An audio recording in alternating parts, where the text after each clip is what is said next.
আসসালামু আলাইকুম। Technique easy এডুকেশনের পক্ষ থেকে আপনাদের সবাইকে স্বাগতম জানাচ্ছি। প্রিয় শিক্ষার্থীরা, চলে আসলাম নতুন আরও একটা পর্ব নিয়ে। আজকের পর্বে আমরা অনুশীলনী ২.২ এ যে এমসিকিউ গুলো রয়েছে সেগুলো আমরা সমাধান করব। সবার প্রথমে আমরা যেই এমসিকিউ প্রশ্নটা দেখতে পাচ্ছি, এখানে বলা হলো 8 অর্থাৎ ৮ এর গুণনীয়ক সেট কোনটি? তাহলে 8 এর গুণনীয়ক, তাহলে আমরা বলতে পারি ৮ একে ৮, ৪ দুগুণে ৮। যেই সংখ্যাগুলো দিয়ে ৮কে পুরোপুরি ভাগ করা যাবে তারাই হচ্ছে গুণনীয়ক। তাহলে ১, ২, ৪, ৮ এরা হচ্ছে ৮ এর গুণনীয়ক, আমাদেরকে বলছে সেট। তাহলে আমরা ১, ২, ৪, ৮ এটাকে সেকেন্ড ব্র্যাকেটের মধ্যে লিখবো। এই যে সেকেন্ড ব্র্যাকেটের মধ্যে ১, ২, ৪, ৮। তাহলে খ নাম্বার অপশনটা হচ্ছে সঠিক উত্তর। পরবর্তী প্রশ্ন, এখানে বলা হলো সেট সি হতে সেট বি এ একটি সম্পর্ক আর হলে নিচের কোনটি সঠিক? সেট সি, সেট বি, দুইটা আলাদা আলাদা সেট। এবার এই দুইটা সেটের মধ্যে আমি কানেকশন করব, দুইটার মধ্যে একটা সম্পর্ক তৈরি করব, আর সেই সম্পর্কটাকে আমি আর দ্বারা প্রকাশ করতে চাই। তাহলে নিচের কোনটা সঠিক হবে? R proper subset of C, R proper subset of B, R subset of C cross B, C cross B subset of R. তো এখন দেখেন, এটা আমি বোঝানোর জন্য যদি একটু নোটের মধ্যে গিয়ে একটু লিখে দেখাই। সেট সি আমি সেখানের মধ্যে ধরে নিচ্ছি 1,2, সংখ্যা দিয়ে বুঝাইলে বুঝতে খুব সুবিধা হবে। সেট বি এখানে আমি লিখলাম 3,4। Set C, set B. এখন আমাদেরকে বলল সেট সি হতে সেট বিতে সম্পর্ক তৈরি করার জন্য। তাহলে সি আগে, বি পরে। সেট সি হতে সেট বিতে সম্পর্ক তৈরি করা, এই সম্পর্কটা তৈরি করব আমরা কার্তেশীয় গুণজের মাধ্যমে। তাহলেই কেবলমাত্র এখানে সম্পর্কটা তৈরি হবে। সেট সি এবং সেট বি, এই দুইটা সেটের সাথে যদি সম্পর্ক তৈরি করতে হয় সেটা এই কার্তেশীয় গুণজের মাধ্যমে আমরা করতে পারি। তাহলে সি ক্রস বি, তাহলে 1,2 ক্রস 3,4। তাহলে সেই ক্ষেত্রে আমরা লিখব 1,3, 1,4, 2,3, 2,4। এই হচ্ছে বিষয়। তাহলে সেট সি হতে সেট বিতে সম্পর্ক তৈরি করা হয়েছে। এটা সি এর উপাদান, এটা বি এর উপাদান, একটা সম্পর্ক। এটা সি এর উপাদান, এটা বি এর উপাদান, একটা সম্পর্ক। এইভাবে করে সেট সি হতে সেট বি এর সম্পর্ক তৈরি করা হয়েছে। তো এখন যেই বিষয়টা সেটা হচ্ছে, আমাদের প্রশ্নে বলছে সেট সি হতে সেট বিতে যে সম্পর্ক তৈরি করা হবে তাকে আর দ্বারা প্রকাশ করা হচ্ছে। আমরা লিখব আর, আর হচ্ছে গিয়ে এই যে এই উপাদানগুলো, আর হচ্ছে এই সবগুলো উপাদান। তাহলে তাকে আমরা আর কে লিখবো এরকমভাবে, যদি আমি আপনাদেরকে একটু বোঝানোর জন্য এভাবে করে লিখি যে আর হচ্ছে X comma Y such that X আসবে সি এর ভিতর থেকে, ওয়াই আসবে বি এর ভিতর থেকে। কারণ সেট সি হতে সেট বিতে সম্পর্ক তৈরি করা, তাহলে সি আগে বি পরে। তাহলে আমরা জানি যে আগে এক্স থাকে পরে ওয়াই, তাহলে এখানে আগে সি থাকবে পরে বি। তাহলে এক্স এর উপাদানগুলো সি থেকে আসবে, ওয়াই এর উপাদানগুলো বি এর ভিতর থেকে আসবে। এই হচ্ছে আর। তো আর এর মান হিসেবে আমরা কাদেরকে পাবো? আর এর যে অন্বয়, এই যে অন্বয়, আমরা ক্রোমোজোরগুলো কোথা থেকে পাবো? এই সি ক্রস বি এর ভিতর থেকে পাবো। তাহলে আর এর উপাদানগুলো আমরা সি ক্রস বি এর ভিতর থেকে পাবো। আর এর শর্তগুলো মানবে যারা, আমরা তাদেরকে কোথা থেকে পাবো? সি ক্রস বি এর ভিতর থেকে পাবো। তাহলে সেই ক্ষেত্রে লেখা হবে এখানের মধ্যে, প্রিয় শিক্ষার্থীরা দেখেন, এখানে লেখা হবে আর সাবসেট অফ এই সি ক্রস বি এর সবগুলো উপাদান। আমি আপনাদেরকে মূল বই থেকে আপনাদেরকে এখন দেখাবো। হ্যাঁ, মূল বই থেকে আপনাদেরকে আমি এটা এখন দেখাবো। এই যে আর প্রপার আর সাবসেট মানে উপসেট, আর হলো সি ক্রস বি এর উপসেট। আপনাদের একটু মূল বই থেকে আপনাদেরকে একটু দেখানোর চেষ্টা করি। মূল বই থেকে দেখাই আপনাদের মূল বই। এই যে এখানে দেখেন দুইটি সেট এ এবং বি, এ ও বি দুইটি সেট, সেট দ্বয়ের কার্তেশীয় গুণজ এ ক্রস বি সেটের অন্তর্গত ক্রোমোজোরগুলোর অশূন্য উপসেট আর। এই আরকে এ সেট হতে বি সেটের একটি অন্বয় বা সম্পর্ক বলা হয়। এ সেট হতে বি সেটের একটি অন্বয় বা সম্পর্ক বলা হবে এই আরকে।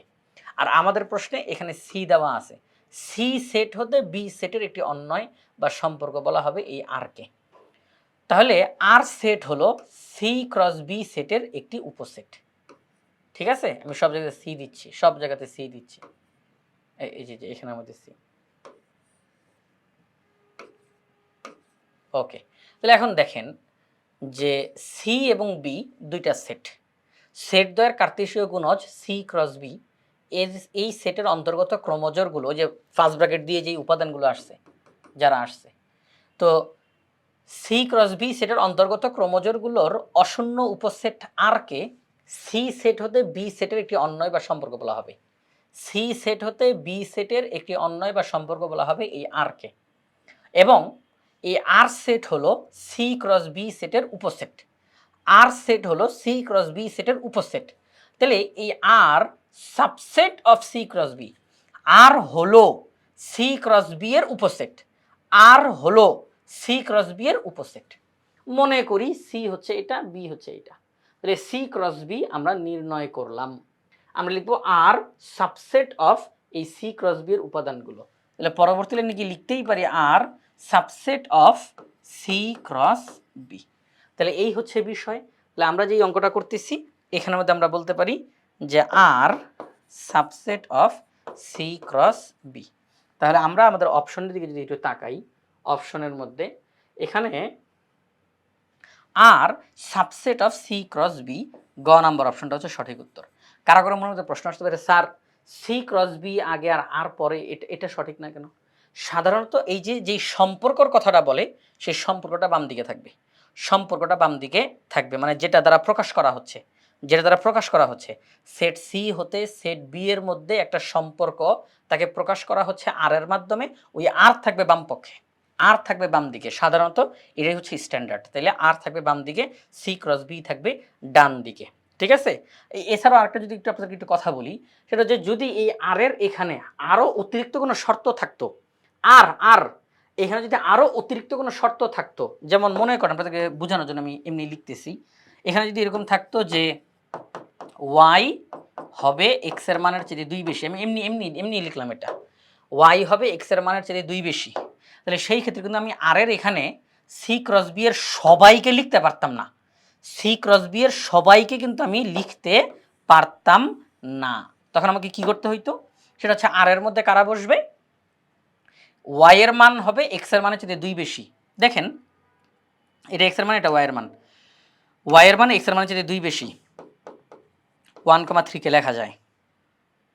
ওয়াই এর মান এক্স এর মানের চেয়ে 3 বেশি হবে না, ওয়াই এর মান এক্স এর মান চেয়ে 1 বেশি হবে না, ওয়াই এর মান এক্স এর মান চেয়ে 2 বেশি, এটা হবে।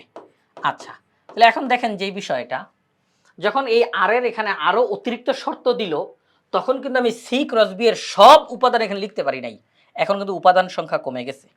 তাহলে এখন দেখেন সি ক্রস বি এর মধ্যে উপাদান বেশি, সি ক্রস বি এর মধ্যে উপাদান বেশি, আর এর মধ্যে উপাদান কম।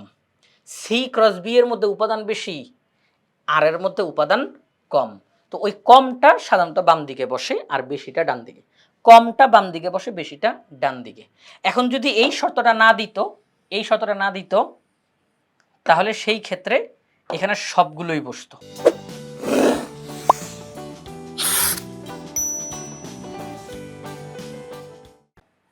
এই যে এখানের সবগুলোই বসতো, এখানের সবগুলোই বসতো, তবুও সেই ক্ষেত্রে আমরা আর কে বাম দিকেই রাখতে পারি।